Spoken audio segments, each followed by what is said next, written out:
C'est un hôtel donc, qui a aujourd'hui 72 chambres sur 6 catégories différentes. Donc, ça va de la classique simple à la classique double, supérieure, junior suite rotonde et junior suite. Pourquoi la maison lyonnaise par excellence? Parce que déjà l'emplacement, on est quand même situé à Lyon, au cœur de la ville, sur la place Bellecour, qui est emblématique. On a voulu en faire une maison, pas un hôtel non plus, donc on a cassé un peu les espaces. Quand le client pénètre dans l'hôtel, notre un petit peu point d'orgue, c'est d'essayer de le faire pénétrer dans une maison et non pas dans un hôtel. Nous bénéficions des circuits de distribution et de commercialisation via Accor Hotel, avec 2 sites principaux, sofitel.com et accorhotel.com. Et du coup, on bénéficie aussi de l'Institut Paul Bocuse, puisque nous sommes hôtel-école de l'Institut. Donc on a une double casquette et une double image. Et c'est suite au développement de Accor dans ce domaine sur le plan digital qui a une part extrêmement importante aujourd'hui, qu'on s'est posé la question d'aller plus loin et donc de progresser sur tout ce qui est réseaux sociaux.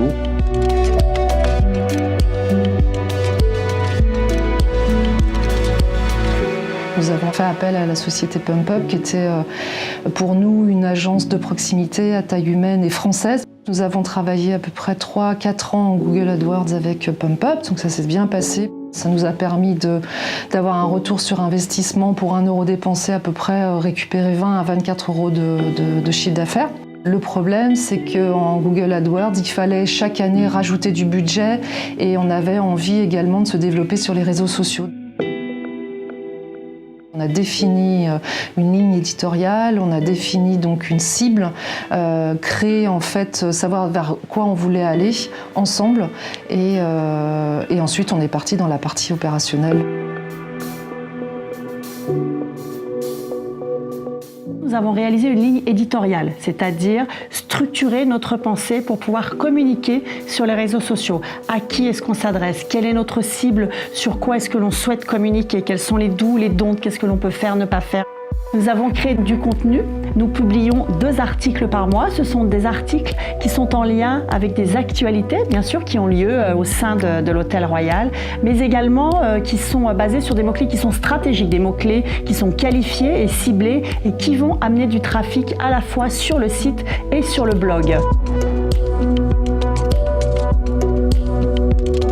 On a un retour que positif. On a pris presque 1000 abonnés sur Facebook. On va bientôt fêter notre 1000e abonné en à peine 1 an.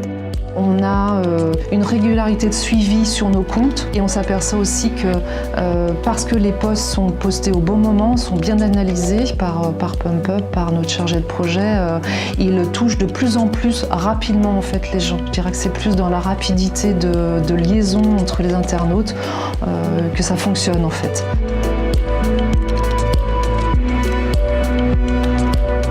En moins d'1 an, donc les abonnés ont doublé sur toutes plateformes confondues, de même que les visites sur le blog et tout ce qui est l'affichage des impressions a été multiplié par 5. La société est réactive, elle est de proximité, elle est à taille humaine, elle a compris en fait ce qu'on voulait, elle a compris également vers quoi on voulait aller, elle a compris que nous voulions être sur des réseaux mais sans être trop présents, tout en discrétion mais en étant toujours là.